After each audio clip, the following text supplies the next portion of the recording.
টুকরা হাসিতে পৃথিবীর সকল দুঃখ এক নিমেষেই ভুলে যায় যে।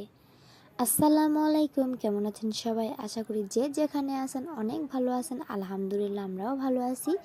তো এই তো সন্ধ্যার সময় মেয়েকে একটু নাস্তা দিয়ে বসায় রাখছি বিস্কুট দিয়ে।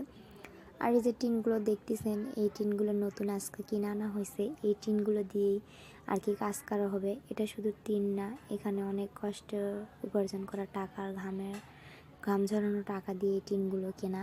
যাই হোক, একটু একটু করে আমার স্বপ্নগুলো পূরণ হবে। তো আল্লাহ যেভাবে রাখছে, যেভাবে যা কিছু করার তৌফিক দান করতেছে, তাতে আল্লাহর কাছে লাখো লাখো শুকরিয়া আদায় করি, আলহামদুলিল্লাহ। তো যাই হোক, তো এই যে এখানে আর একটা টিন আছে, এটা দেখেন প্লাস্টিকের টিন, মানে কি একটা পাতলা, মানে ভাঙ্গিয়ে যায় নাকি আল্লাহ মাহবুতি ভালো জানে। তো যাই হোক, এই টিনগুলো উপরে লাগানো হবে আর কি, কাজ চলতেছে বাড়িতে। তো সারাদিন ওইভাবে অনেকটা কাজের ব্যস্ত, ওইভাবে ভিডিও করতে পারতেছি না, আপনাদের সাথে আপলোডও দিয়ে দিতে পারতেছি না। তো এই যে প্লাস্টিকের টিনটাও লাগানো হবে, তো কোথায় লাগানো হবে আর কিভাবে লাগানো হবে ইনশাল্লাহ সেটাও দেখাবো। তো যাই হোক, এই যে মিস্ত্রিরা কাজ টাজ করে চলে গেছে আর কি, আবার কিন্তু খেতে আসবে। তো এই যে এগুলো রাইখা গেছে, এই যে দেখেন কত বড় বড় লোহা। অনেক জায়গায় লোহা বলে, আবার অনেকে জায়গায় পেরেক বলে আর কি, যাই যেরকম যেটা বলে। তো এই যে একটা কাজ করতে কত কিছু লাগে, তাই না? আসলে পুরুষ মানুষের জীবনে অন্যরকম একটা, আমরা মেয়ে মানুষ ঘরেতে কাজ করি অতটা বুঝতে পারি না, আর যখন পুরুষ মানুষ বাইরে কাজ করতে যায় তাদের কত পরিশ্রম, কত খাটনি করতে হয়। আর আমরা শুধু ঘরে যতটুকু কাজ ততটুকুই করি। তো যাই হোক, এই যে আমার হচ্ছে বাড়ির এই যে কাজ চলতেছে আর কি। এই যে বাঁশ, কতগুলো এখানে বাঁশ রাখা হয়েছে, পুরো কাজগুলো হয়নি, এখানেও বাঁশ রাখছে। ইনশাল্লাহ কালকে হবে, যদি বা দিনের বেলা সময় পাই না আপনাদের ভিডিও দেখানো, ভালো মতো ভিডিও দেখার জন্য। তাই সন্ধ্যার পর ভিডিও নিছে, অতটা ভালো লাগতেছে না, অন্ধকার অন্ধকার।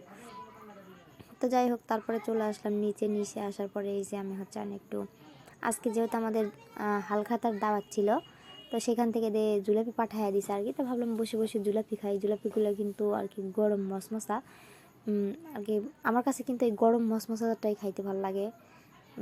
মানে ঠান্ডা হয়ে গেলে ওটা ভালো লাগে না, মানে কেমন একটা নরম নরম হয়ে যায়, ওই জুলাপিটা আমার কাছে ভালো লাগে না আর কি। তো যাই হোক, আপনারা মিষ্টি খাইতে কে কে পছন্দ করেন কমেন্টে জানাবেন। তো এই তো আমি আবার একটু খাইলাম, যাই হোক, যদিও বা খাওয়ার জিনিস আপনাদের সাথে দেখানো ঠিক না, খাইলাম আর কি, একটু ভিডিও করলাম। তো যাই হোক, খাওয়া শেষ করে এরা চলে যাব রান্নার জোগাড় করতে, যেহেতু রাতে রান্না করা লাগবে, কারণ মানুষ আছে তারা খাবে। তো আমি রান্নাটা অফ ক্যামেরাতেই করে নিছি, ওটা আর মানে করা হয়নি, যেহেতু ব্যস্ততার মাঝে, আর বাড়িতে মানুষ আছে তাদের সামনে ওইভাবে ইয়া করা হয়নি। তবে আজকে রান্না করছে, এখানে হচ্ছে মুরগির মাংস। এই তো মুরগির মাংস রান্না করছে একটু ঝাল ঝাল করে আর কি।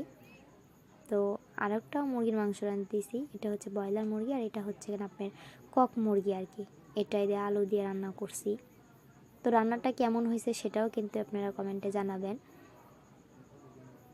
আর এই যে এখানে ভাত রান্না করছি, ভাতটা এখনও মানে হয়ে গেছে আর কি, গরম ধোয়া উঠতেছে।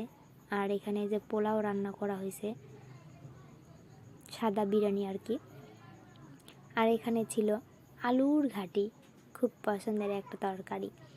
তো যাই হোক, এই তো আমার আজকে রান্না ছিল এই যে রাতের বিরিয়ানি, আলুর ঘাটি, ভাত, আর 2 পদ মুরগির মাংস। তো সবাই ভালো থাকবেন, সুস্থ থাকবেন এই কামনা করি।